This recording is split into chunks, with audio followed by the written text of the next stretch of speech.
Roma 12 ayat yang kedua dikatakan di sana, Pak, janganlah kamu menjadi serupa dengan dunia ini, tetapi berubahlah oleh pembaruan budimu, sehingga kamu dapat membedakan manakah kehendak Allah, apa yang baik, yang berkenan kepada Allah, dan yang sempurna. Amin. Ya, pertama-tama saya berikan dulu latar belakang dan konteks ini ya. Surat Roma ini ditulis oleh Rasul Paulus kepada jemaat di Roma, sebuah komunitas Kristen yang hidup di tengah masyarakat yang didominasi oleh budaya kekaisaran Romawi. Nah, budaya tersebut itu syarat dengan penyembahan berhala, hedonisme, dan nilai-nilai yang bertentangan dengan iman Kristen.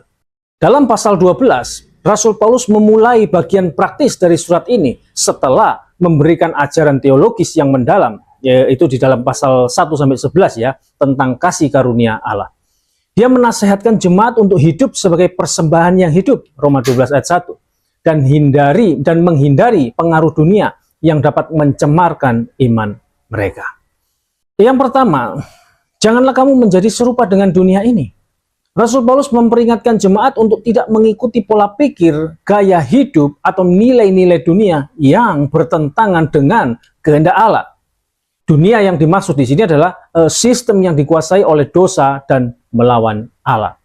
Kemudian yang berikutnya, tetapi berubahlah oleh pembaruan budimu. Nah, kata berubahlah di sana dalam kata bahasa Yunani menggunakan kata metamorpho.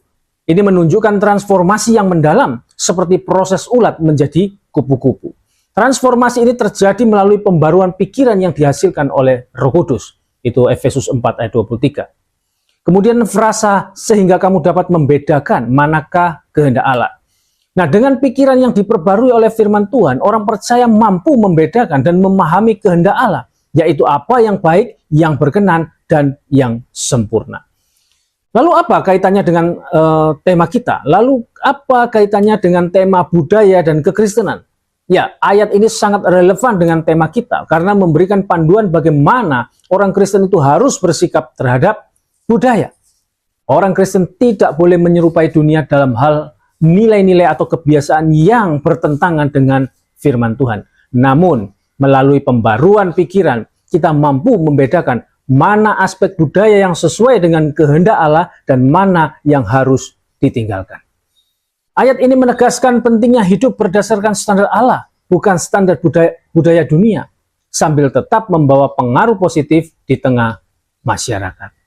Nah, di dalam menghadapi budaya yang mendukung materialisme, kita harus menempatkan Allah sebagai prioritas utama. Saat budaya mendorong kompromi moral, kita dipanggil untuk hidup